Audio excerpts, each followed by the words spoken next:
Well, it is hard to even imagine the storms that are coming. It's October and it is warm. It's beautiful. Feels like a long summer, but things have to change here pretty quick. We've got a week of really warm weather in the forecast. But when you look back at the dates that the park has had to close the road because of storms, winter, it's like Halloween, 1st of November. It's right there. So check this out. This just distracted me. These prints right here. Interesting. I don't know. I would say like something sitting or squatting, maybe peeing. Decent size. There's no way to really get much detail, but I don't know. Coyote, something like that.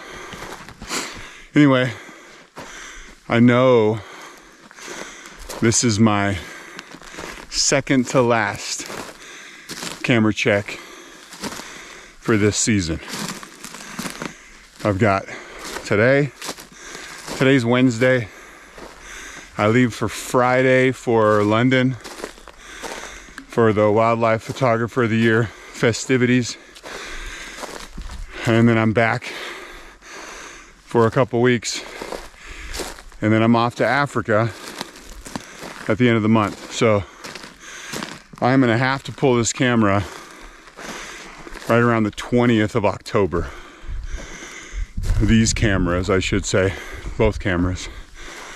So this is it. I've got this camera check and the next one, we yank them. I mean, it's hard not to have high hopes with the spot we're in and the stuff we're getting. I've still got my cellular camera kind of overseeing that area. I'm getting nothing on it. I have not gotten anything noteworthy since I was last up here. But last time I got a fox. It was not picked up on the cellular camera, so it came in from the other side. So that's very possible. That would be the hope. I did think to look back at the trail cam footage that I got of the foxes before, the daytime clips. Remember, I got one with a collar and one without. When I compared that footage to the photo that I got, man, the coloring of the fox looked so different to me. So I took a still frame from that video and kind of compared them and thought, man, these foxes both have collars on, but is there any chance that that's a different fox?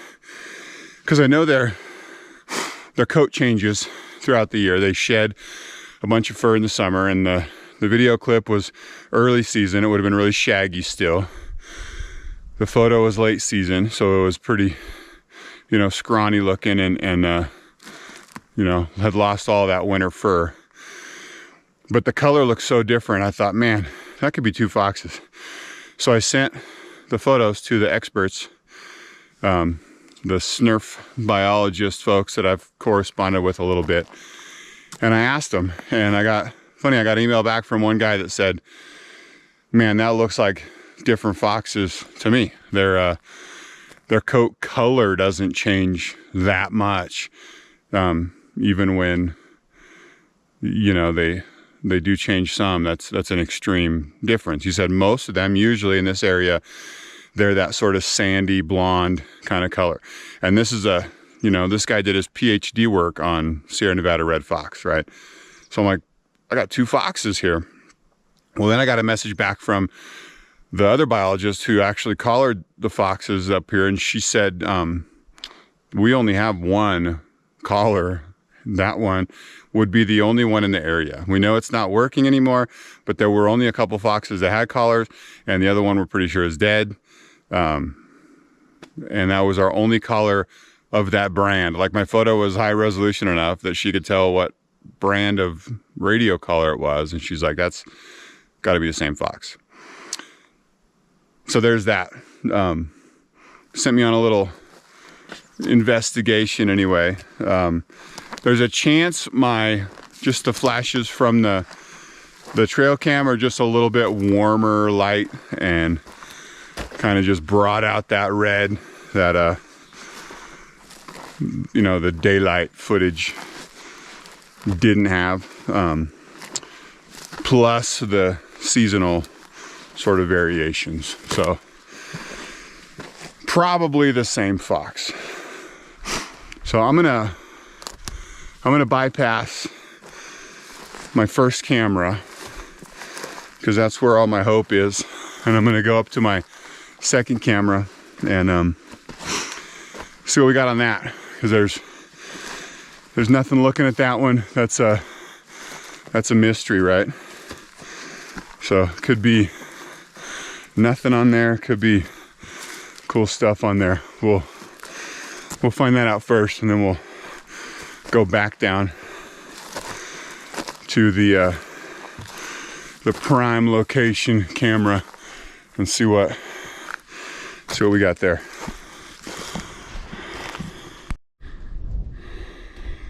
All right, here we are. See if we trigger this thing. Everything looks good. No trigger, that's bad. I'm hoping this thing wasn't tripping like crazy again that first day, but we'll find out. I did bring a new battery for the camera this time, so I'm ready to restock everything, and we'll see what we got though.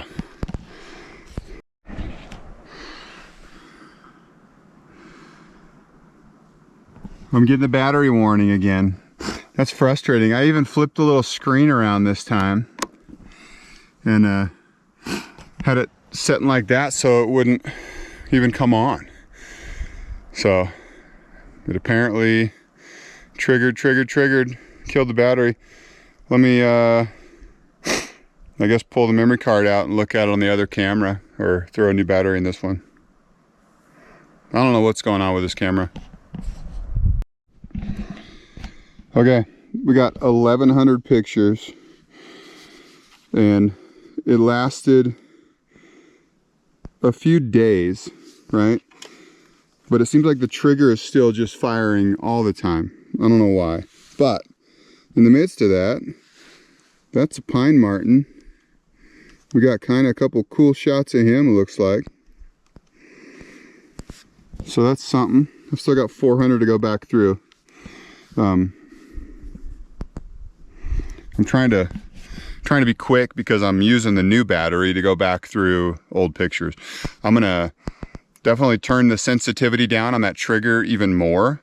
It's already way lower than the other one. But this thing was just firing like all day, and I'm looking at like trees and stuff in the pictures, and I'm hardly even seeing wind moving the tree branches. So I don't know what's going on with that. Maybe a spider web or something got on the front of that thing and was tripping it, but I don't know. I'll let you know if there's any more cool stuff though.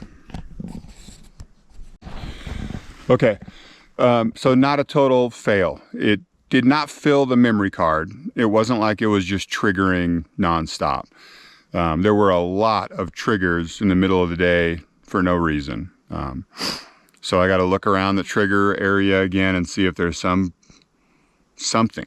stick or, you know, piece of grass, or I don't know. I'll turn down the sensitivity.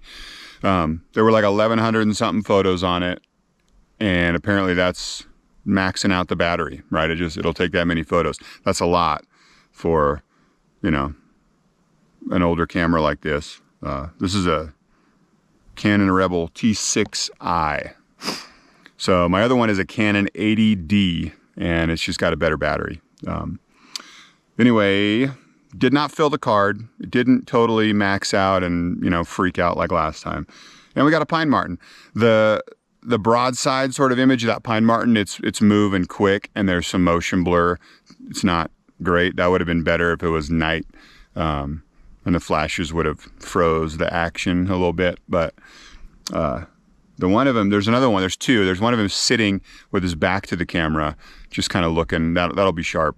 And then the other one where it's moving, nothing print worthy, but it's cool to see one of those guys in the daylight. So, all right, that's this camera. I'm gonna take the memory card, replace it, new batteries and everything, and turn down the sensitivity and leave it right where it's at. And we'll see what we get.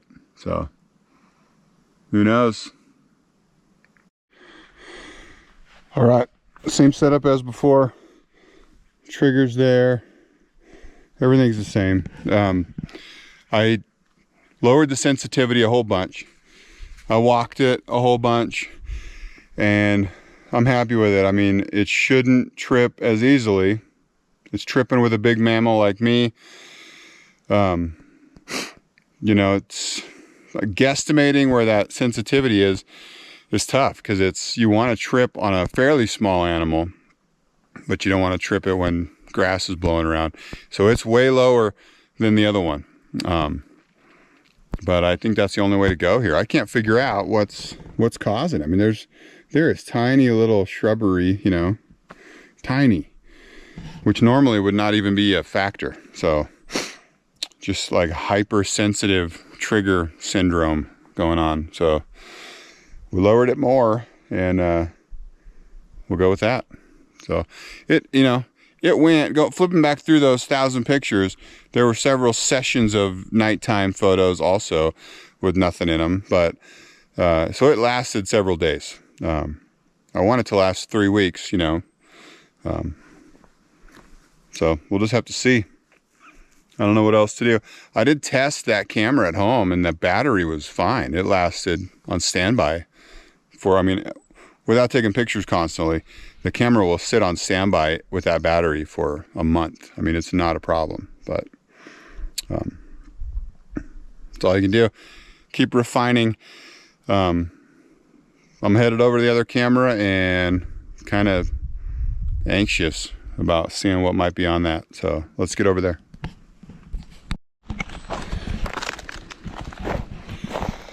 It's definitely hard after seeing the potential of this spot.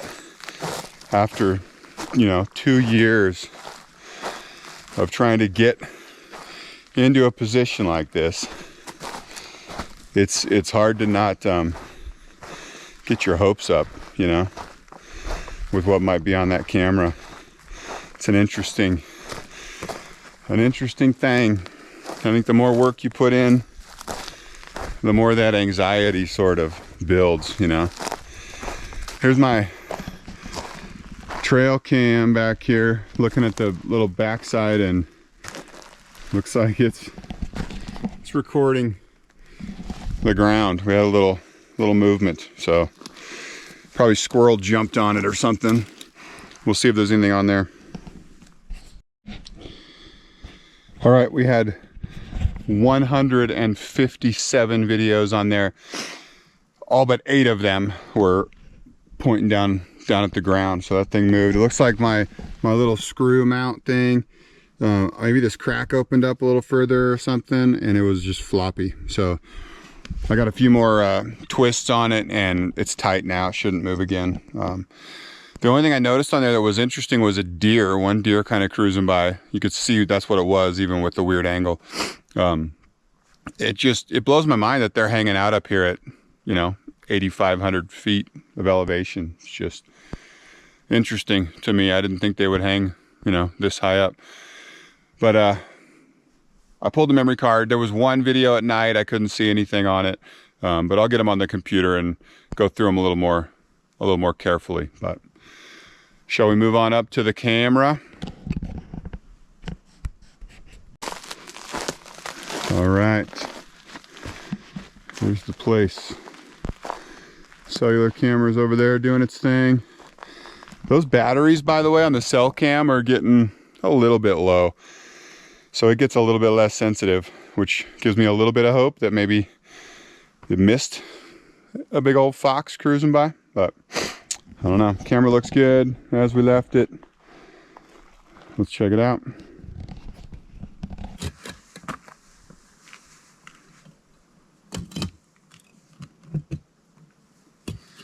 Well, it's still tripped, which is good. When I waved in front of the trigger, it was tripping. So it's been firing. Or not, right? Everything looks all right. 1,700 photos. And still triggering. Let's do this. Bunch of daylight. Again with a whole bunch of triggers in the day, but I'm not seeing wind. Like the trees aren't moving, but it's just firing, man. Not right after one another, because you can see shadows moving, like the clouds are blowing by or whatever maybe. But I'm not seeing big wind. It's weird. Okay, nighttime stuff. Nothing. Probably a bat. I just saw like a squirrel on the trigger rock, which would explain some of those, you know. Stuff moving by over there. I'm gonna have to edit this video down. It's gonna be boring. 1,700 triggers and still firing. That's impressive, actually. I might have to lower the sensitivity on this trigger too. I don't know what's triggering it. Maybe the pea bush is moving, but again, I'm not seeing crazy wind. Here's a little squirrel right in front of the camera, blurry. 1,700 photos, man, but all we want is one, right? Now I'm seeing wind. Like now with the trees that are moving, it makes sense that it would trigger. But just that one, you know, little period of time. This camera battery is showing 3/4 full. And it took 1,700 pictures. The other camera died at 1,100 or whatever that was. This thing would just keep going. It could be shadows that are triggering this one. Like a little bit of movement in the trees and the shadow on the ground moving. I don't know. Because it's not false triggering at night. All right, here's a new one. We got a, looks like a grouse or two. There's a sooty grouse that roams the park. Big old fat bird. That's kind of fun. Yeah, it looks like two of them. I wonder if Sierra Nevada red foxes ever eat those guys. That'd be a giant meal. Well, nothing. Those birds are cool. We got a couple of grouse. Nothing even like fun mammal besides some squirrels, you know. So I'll refresh batteries and everything. I'll turn that trigger down a little bit. And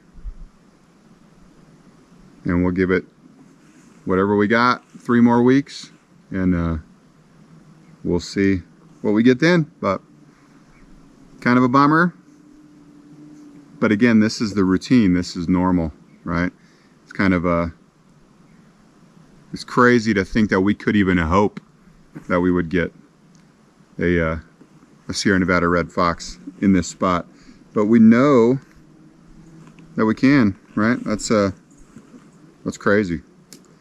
All right, let me get to changing some batteries and get this thing done. All right, here we are, new batteries and everything. No changes really to speak of. I toned down the sensitivity just a little, and I walked it from both directions. I walked it in from that back side too. It's doing exactly what I want it to do. So I don't want to turn the sensitivity down so far that it misses stuff. But I did crank back on it some. Again, I wasn't getting false triggers at night, so it's picking up on something in the daylight. There was a little spider web across the sensor, I did notice. That could do it. So hoping it was just something like that. So anyway, I'm trying not to be discouraged. This is still an amazing spot, and the potential being so huge is, I mean, that's unheard of. Just being in a spot where you know a Sierra Nevada red fox will come along eventually. So I'm hoping we can get him in the next couple weeks, and that's all we can do. Wait it out. So I'm gonna get back to the car, get myself home, and head off to London in a couple days. So that'll be cool. Yeah, I don't know what else to say. We will see you next time, and hopefully we'll be gathering a fun picture along with all the camera gear, packing it out of here before the snow flies. So until next time, hang in there. Thanks for tagging along, and we'll see you later.